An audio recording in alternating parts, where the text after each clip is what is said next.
คักปานยังบาทนี่ยังทันได้แข่งเลยเนี่ยเตะองค์การเตะยังนะบ่ตัวนี้จะเป็นรอบเช้านี่เนาะติดมือวานนี่มาฮอดพี่แล้วอันนี้โอ้ไวอยู่ได้ล่ะไวอยู่ฮะลูกบ่ดินบ่เพียงบ่แล้วก็เฮ็ดขี้ไร่ก็ย่าแล้วเฮ็ดเฮือนตัวเองเนาะบ่จิตบ่ได้ตีได้บ่ให้เราได้เนาะบ่จิตบ่ตีได้แน่ใดงามก็เฮ็ดเอาแน่ใดขี้ไร่ก็ย่าแล้วคือเจ้าของเฮ็ดว่าซั่นสิว่านี่เด้อน้องคิดว่าจังไดอยากได้อยู่บ่ตัด60,000อ่ะ40,000ก็สิบ่เอาคำ40,000โดยตัวนี้คิดว่าแพงไอ้คาเนี่ยเจอเขาบอกตัดตัวมืดแล้วก็แล้วเรื่องไอ้ก็โดยก็คือว่าพี่น้องเอ้ยในเรื่องเพลงน่ะมันก็แพงแต่ว่าในเรื่องมูลของพ่อ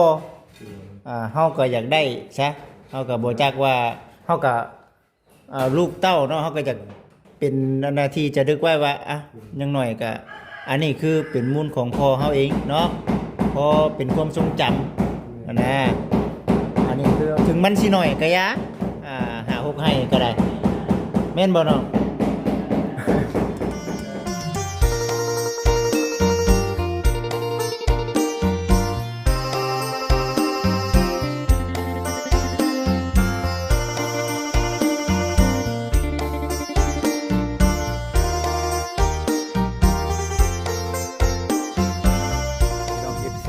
เนาะ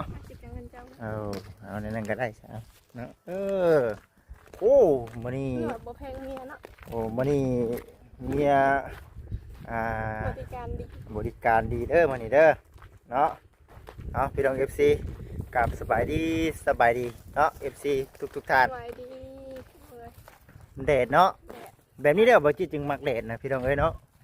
มีคนกลางคนจ้องให้เอ้ยมันขึ้นว่ามันนึกว่าโน่ยิ่งดีโหดอะไรเนาะโหดเสียงดังอะไรเป็นตาหยาดจะเหยียบได้นะดูคักปานยังบาทนี่ยังทันได้แข่งเลยเนี่ยเตะองค์การเตะยังนะบ่ตัวนี้จะเป็นรอบเช้านี่เนาะโอ้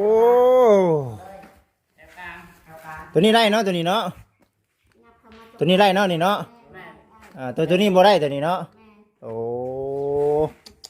หมายเขาสิเอาก้าปลดอันน่ะเอาเกือบเข้าไปบ่นี่เนาะผู้ปัดกับปัดอยู่ก็สิว่าดิเอาปลดเกือบก่อนซั่นจะเหยียบมันได้ไงตัวนี้ได้อยู่นี่กลางพี่ร่องกลางนี่ร่องกลางไปปลดเกือบนะนี่แม่นละได้อยู่อย่างเด้สวยงามเนาะเข้ากันดีๆพี่น้องเมืองเนี่ยเนาะกับสีเฮือนตัวนี้สีภายนอกเด้เจ้าเหยียบในกลางช่องแท้ไม่เหยียบไม่ได้เอาเกิดก่อนใส่พี่น้อง FC กันเนาะดูคักกันดีนี่เนาะไปเก็บไปไหนพูดนี่ว่าเข้าไปทางไหน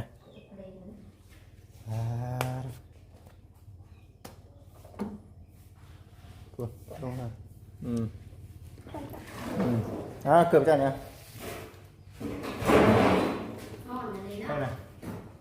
น้องจ้อยตอบโจทย์ได้ดีบ่เนาะคนที่ออกพูดออกมาได้เนาะสบายดีโดยก็โอ้คักดีป่ะนี่เนาะงามเลย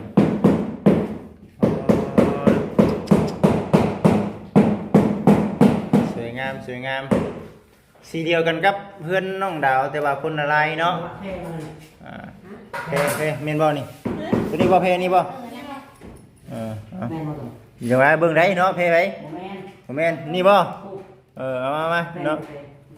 เอารถมันเสร็จได้ก็เอาบอกกันมาเฮ็ดซอย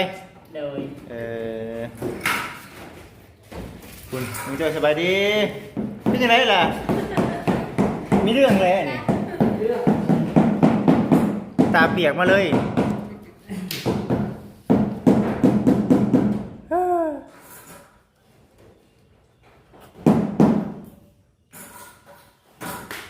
นั่นแหละพี่น้องเลยเนาะไรเพิ่นให้อยู่บ่เพิ่นให้บ่ ราคาแพงพุ่น ราคาแพงกู เท่าไหร่ ตัวนี้คือว่าเพลง พูดว่าราคาแพง 60,000ผู้ โดย เป็นหน้าของตัวเองเฮ็ดมาตั้งแต่ใดมาหน้าตัวเองซื้อของตัวเองเลย โดย ก็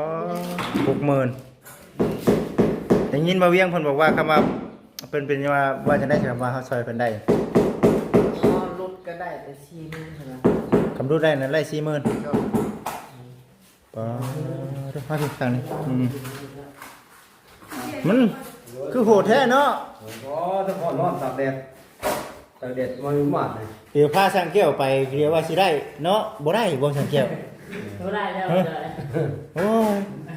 ป่ายังไม่รู้จักว่าได้บ่ได้ ต้องมาจักบ่ ไข่ผู้ใหญ่ตัดสิน ต้องให้ผู้ใหญ่ตัดสินเนาะ เนี่ยจะซื้อว่าเป็นเสียเอาให้ครับให้บ่เลยก่อนเจอราคา40,000 สมมันคันมันบ่จำเป็นเนาะบ่ส่งสิอันน่ะเอาเงินแท้บ่ในความเป็นจริง มันแบบคือคนกับเคยเสียภาษีในหมู่ โอ้แบบนั้นบ่ เราเคยเสียภาษีนำเพื่อ โอ้ตัวนี้เฮาก็โทษเพิ่นบ่ได้คือกันเนาะ ไม่ได้ มันมีเหตุผลได้ซะ มีเหตุผลเนี่ยเคยเสียภาษีได้เพื่อถ้าเคยปีอยู่เสียในหมู่ อืม แต่เราเสียผู้เดียว มีแต่เราเสียบัตร ปีละแสน2แสนเราเสียตลอด โอ้ ปีนี้ก็5แสนรวมของดินเรา โอ้ก็เลยลักๆเลยเพิ่นอยากได้นำเท่าใดเพิ่นเว้าน่ะ รุดไข่ซีมัน 40,000นี่กว้างบ่ ไข่หน้าขึ้นไข่หน้าเลยตัวนอกจากไข่ใหญ่เป็นมากประมาณพวกไข่ อืมเฮ็ดนาเฮ็ดข้าวประมาณจักสอบก็มาหุงให้นะ 15ครับ โอ้15สอบ3-4หมื่น ถ้าเขาปรับกระสูงสุดกระซ่าสอบ โอ้อันนี้คือพูดเนาะได้เบิ่งหักน้องคิดว่าจังไดอยากได้อยู่บ่ กัด60,000น่ะ40,000ก็สิบ่เอา คำ40,000 โดย เออ ตัวนี้คิดว่าแพง ยังบ่ เพ เป็น ราะว่าการทางเงินนะครับตัวไปเช็ให้เงินชี้หนึ่งกันพระเจ้าเนี่ยมาแล้วสำหรับน้องจ้อยนะ เอ้ามันก็แม่นอยู่เด้เนาะ3-4หมื่น แพงแล้ว แพง3-4หมื่นนี่เฮาไปเฮ็ด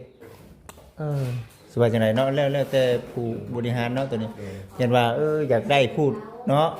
ยันว่าเว้าสร้างในเรื่องที่เฮาอยากได้พูดของพ่อได้ซะแม่นบ่พูดพ่อบ่นี่ ว่าถึงพูดมันกับพออะไรยกกุ้งพอทำว่าเรื่องบุญมรดกกันมีส่วนยก เนาะ มีส่วนเจว่ากับเขาบีเบ่งให้กับบุญหลายผู้เถื่อนก็ชี้ได้ขาดนะ อืม คือในมูลพอเขาว่าพอน้องจ้อยคลายโซ่เถื่อนแล้ว อืม ปัญหาเขาก็ลองนำเราคลายเนี่ยเดี๋ยวเขาบอกตัดตัวมืดหลักแล้วนะเรื่องไอ้ก็ โดยก็คือว่าพี่น้องเอ้ยในเรื่องเพลงน่ะมันก็แพงแต่ว่าในเรื่องมูลของพ่อเฮาก็อยากได้ใช่เฮาก็บ่จักว่าเฮาก็ลูกเต้าเนาะเฮาก็จะเป็นหน้าที่จะดึกไว้ว่าอ่ะยังหน่อยก็อันนี้คือเป็นมูลของพ่อเฮาเองเนาะพอเป็นความทรงจำนะอันนี้คือถึงมันสิหน่อยก็ยะหาหกให้ก็ได้แม่นบ่น้อง แม่นอยู่น้องคนนี้คุมใจว่ามันเพลงนี่บ่เอาเนาะแต่ว่าในความเป็นจริงนี่คือมันเป็นภาพเก่าที่เฮาเคยเฮ็ดหันเฮ็ดนี่นำพอเฮาก็อยากเก็บไว้เป็นที่จะดึกไว้ในจิตในใจตัวนี้พี่น้องเอ้ยตัวนี้ 3-4 มื้อนี่ถ้าหากว่าเฮามีเฮาก็คือว่าเนาะตัวนี้ก็สำคัญได้แต่ว่าเฮาก็บ่มีบัดนี้เนาะ 3-4 มื้อก็แม่นบ่3-4 มื้อก็บ่มีเนาะแต่เพิ่นนัดว่านี่ได้สังเกต ให้ผู้ใหญ่คิดตัดสิน แล้วเพิ่นสิติดต่อมา ผู้ใหญ่เพราะว่าไปทับทามหรือว่าเมนเพราะว่าผู้ใหญ่ให้ไปถามเด้ โอ้ ผู้ใหญ่เป็นโอนเงินมาได้โอเมน อืม เพิ่นให้ไปถามเบิ่งเนาะ โดยแล้วสมมาพคนบ่ดินตัวนี้สิเอาให้น้องจ้อยบ่หรือว่าเป็นจังไดสิให้พิจารณาแล้วตัดสินให้นะสาธุบ่มีมาถึงมูลของโตน้องจ้อยบอกว่าโตน้องจ้อยจะได้ขายไป2โตแล้ว มูลขายไปแล้วเนาะ เดี๋ยวสิมันยังเหลือว่าจังไดยังเหลือก็หน้าหายเดียวแล้วหน้าหายเดียวก็บ่ว่าคุณเคยเสียอันนั้นผู้คิดอ่านนี่มันจะให้ได้ เพราะว่าเพิ่นสิว่าหน้าให้เดียวก็มันก็ตามเพิ่นนั่นแหละเนาะเพิ่นสิบอกว่าเบิดก็มันก็ หมดเลย เบิดแล้วเนาะเฮ็ดได้ค่ะ เอาเดี๋ยวกูขายลงเหลือแล้วขายไปแล้วก็เราไปเสียเลยเดี๋ยวบอกกับไผ บอกกับไผเนาะผู้น้องจ้อยก็บ่จักแล้ว เราจะไปที่หูแล้วพอจำวัดแล้วก็แล้วเดี๋ยวกับมันคือลุงไปเมื่อบ้านพ่อเนี่ยพ่อต้องพ่อมึงเอาไปหมดเลยเด้ ดินเราตัวใหญ่ครับ เท่านั้นติเฮาสิเอาคืนก็บ่ได้เนาะ สิกู้คืนก็สิไปเสียค่าศพค่าสัตว์หลายกว่าเขาซื้อดินอีก เฮ้ยเอาตัวนี้ก็ ใจอยู่ อุกใจอยู่ตัวนี้เด้อพี่น้องสำคัญได้ดีได้อุกใจอยู่ตัวนี้ก็ได้เอาน้องอันน่าจ้อยพังไปเนาะว่าสิเป็นจังไดอันนี้คือผู้รักผู้ใหญ่เพิ่นอยากฮู้จะว่ามูลมังมรดกนี่มันยังบ่หรือว่ายังหน่อยหลายซำใดซื่อเนาะเน้นคำว่ามันน้อยพอสมมาพอควรก็จังว่ากันอีกเทื่อคำว่ามันหลายซำเกินกำลังเฮาก็อยากได้อยู่ก็อดเอาเนาะมันสิเป็นในนี้ตัวนี้เอาซะเนาะพักผ่อนหากลับมาคือเต้นอยากตากแดดตามรถตามทุ่งนา คักปัญญังเนาะผมไม่ บ่เวียงซ้ำสิฮวนได้กลางทุ่งนาเนาะ เพิ่นก็ไปนำบ่ ไปแล้ว ตั้งแต่ เบิ่งน้ำบ่ยังละ เบิ่งน้ำกันเนาะรอเบิ่งพี่น้องเอ้ย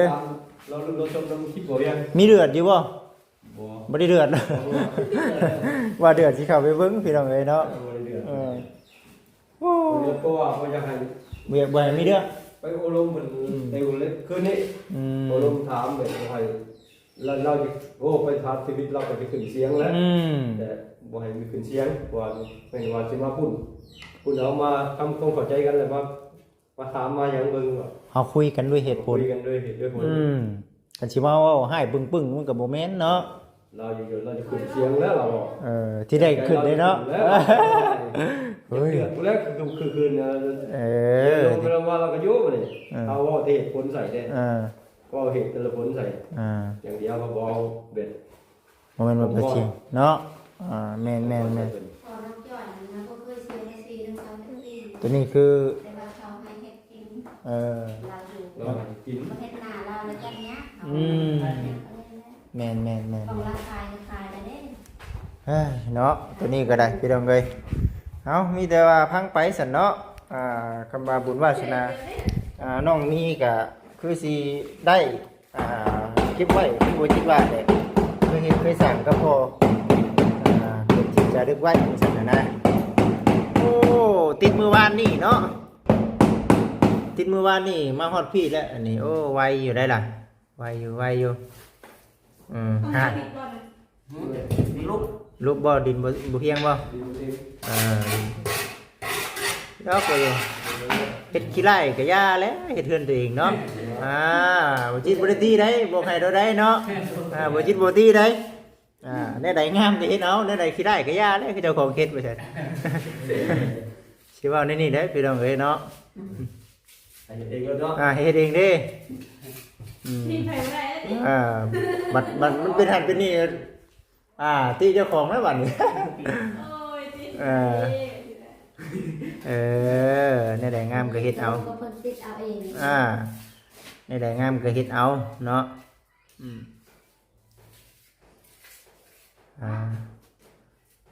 กำลังเริ่มพี่น้องเอ้ย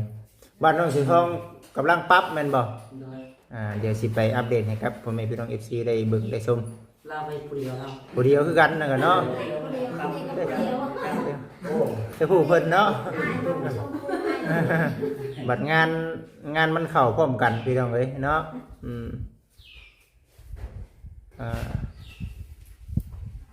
เบิ่งไปโอ้ทางเจ้าแม่ก็ซ้ำสินอนเกือกกิ้งเอาแล้วบัดนี้เนาะกิ้งไปทางใดก็เย็นจ้อยๆแล้วบัดนี้ เออเออ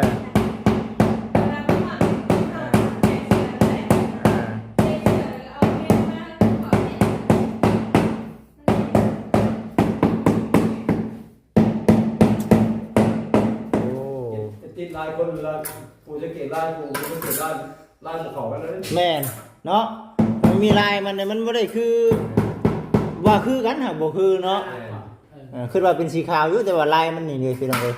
ลายมันจะเป็นลายบางๆเนาะลายบางๆมันบ่ได้เข้มเลยมันจะเป็นอย่างนี้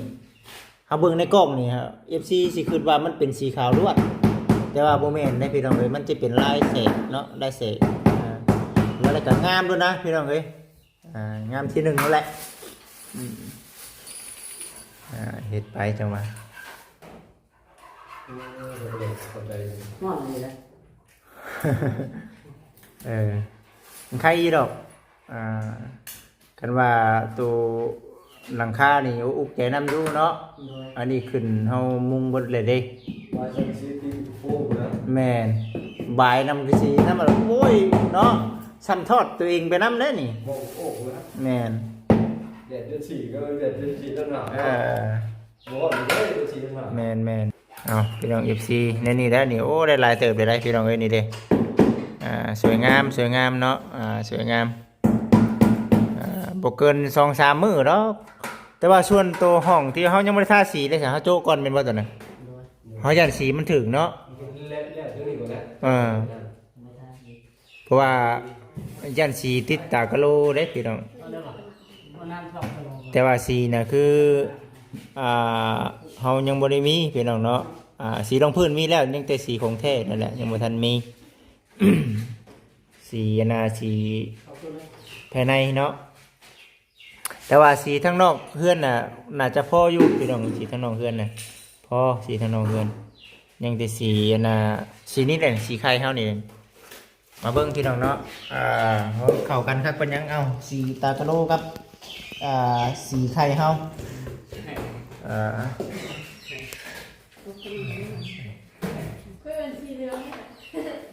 เจ้ากันโอ้ยพยายามสิบ่เว้าสีเหลืองนี่ได้เนาะยังเฮ็ดให้เว้าสีเหลืองอยู่สีไข่ สีไข่ดินี่เนาะ เพราะไข่เอามาเปย์ใส่กันเหมือนเลยเนาะ แน่นแล้วเนาะ แล้ว มันจะเป็นสี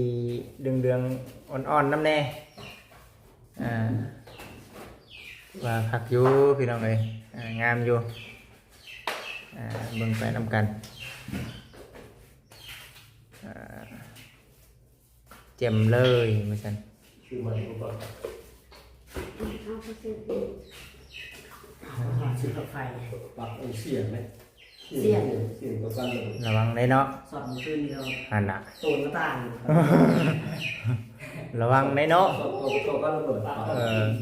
แต่ปัง มันเห็นยังไงอันนี้บ่ กาแฟที่แหละเงินลงจ้อย เพื่อนน้องจ้อย เดี๋ยวโดดหน้าต่างนี่ยังว่ามือ11 โมงแล้ว มันเป็นยังก็เป็นนั่นน่ะ คือหอน มันห่อนสายไฟก็ออกเอามาใส่ข้างในนี่ สอดจนขาดตอนนี้ก็ตอน เพื่อนน้องจ้อยบ่ ประตูบอลนอนเข้าเอาไว้บอลนอนเกือบเป็นคืน อันตัดไผ่เด้มันช่วยยังบ่ได้ใช่บ่ มันบ่ตัด มาตัดช่างมีสตัดไข่ สอดกันยังบ่ตัดอยู่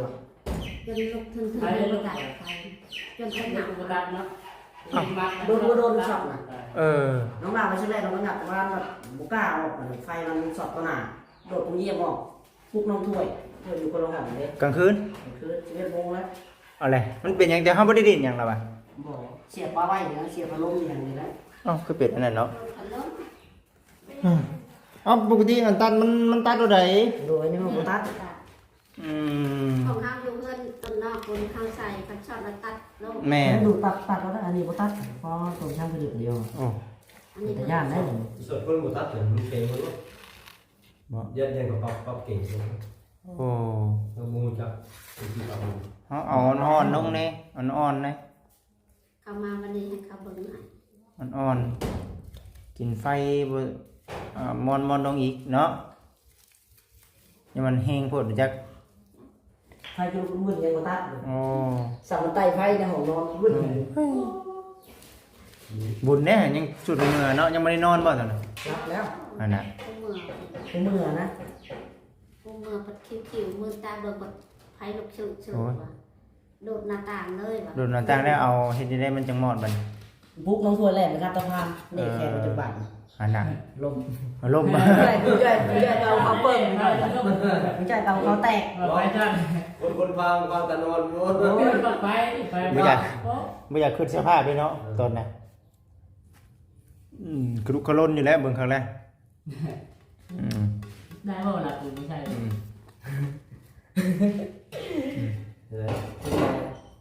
ถือไล่ป่ะ นี่แหละ มาอยู่เนาะ พี่เดี๋ยวนี้ มันพิดกับตัวเองได้เป็นคนแก่เนาะเอาในโถก่อน ผมมันยังงอนเลยเฮ็ดไว้แล้วถ้ามันแข็งในย่างเด้แต่ขนาดนี้ยังอยากเหนื่อยอยู่เนาะ โอ้ยเนาะ เป็นอย่างเนาะมันก็มีพิษแน่ได้เนาะจังว่าเปลงแต่ขนาดเพิ่นว่านักแต่ก็ยังมีพลาดเนาะ พี่แค่เรียนเลยนะ บางเดียวเนี่ย ไปที่กับคนที่เปรียวคน ใครอยู่กันมามันผิดแล้วเฮาฮู้จักแก้เด้เฮาบ่แก้มันผิดไปเลยได้บ่ได้เนาะแต่ว่าคันเจ้าบ่ท่วงก็บ่ได้ว่าได้กินนี่นะ มันเป็นลายเดียวกันเลยเนาะมันเบิ่งหมอกต้องเบิ่งคัก มันแน่นมา เด้น่ะเป็นมุนไว้แม่ บนมุนนั่นเด้ลายดูเลย เด้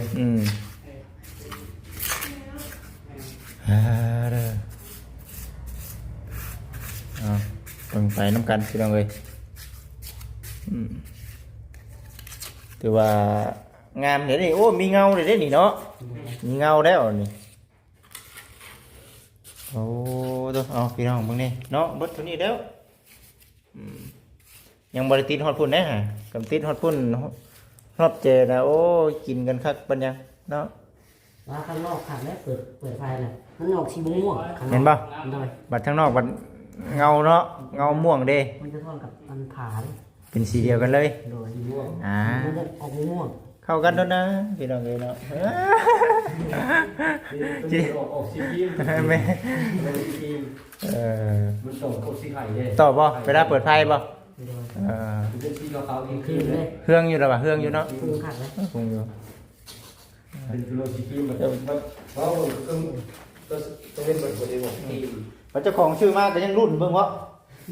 รุ่นวะเป็นสีอย่างเด้ว่าซั่น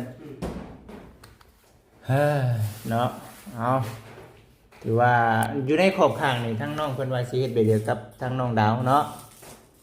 โดย ก็งามคือกันเฮ็ดแล้วเนาะจัดไป มันจะเป็นตัวสี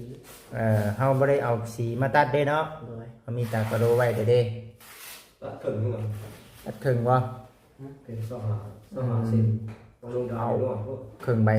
เนาะมันก็นั่นผมบ่จิตเฮ็ดแผ่นหนึงด้วยบ่จิตเฮ็ดหรอกอยู่เฮือนน่ะ โอ้ยเลือดขึ้นแล้วโอ้ยไงเราตัดถึงไหมตัดถึงจะเกิดพักเดียวเรา ช่วงบ่จิตก็คือว่าในช่วงนั้นก็ได้เอาแผ่นหนึงเลยพอ เป็นแผ่นเลย เต็มแผ่นเลย คือได้เนาะ ก็แม่นมื้อเดียวคือขึ้นได้บ่ นอนในคืนก็เย็นมากหัวนี่นะ เอา โลถึงเต้บางคนนอน พี่แล้วขึ้นนอนพี่แล้วเนาะ คนไหน พี่แล้วแผ่นหนึงบ่เนาะตากะโลเป็ดพุ่นจัก80ตัวจักเฮือนน่ะเอาเดี๋ยวเลยสิๆในนี่แหละบัดนี้ก็ได้เนาะสิได้จบคลิปก่อนให้น้องเพิ่นติดไปเรื่อยๆเด้อน้องเด้อเนาะเดี๋ยวสิได้ถ่ายอัปเดตให้กับพ่อแม่พี่น้อง FC ได้เบิ่งได้ชมน้ำดังเนาะมาแต่บ้านน้องดาวเนาะจบจากบ้านน้องดาวแล้วมาน้องไสลาจบจากบ้านน้องไสลาเดี๋ยวสิไปบ้านน้องเถยทองได้บัดนี้ก็ได้เนาะนอนได้บ่ยักเนาะไปหาเพิ่นก่อนเนาะนอนได้บ่ยักเอาสบายดีพี่น้องเอ้ย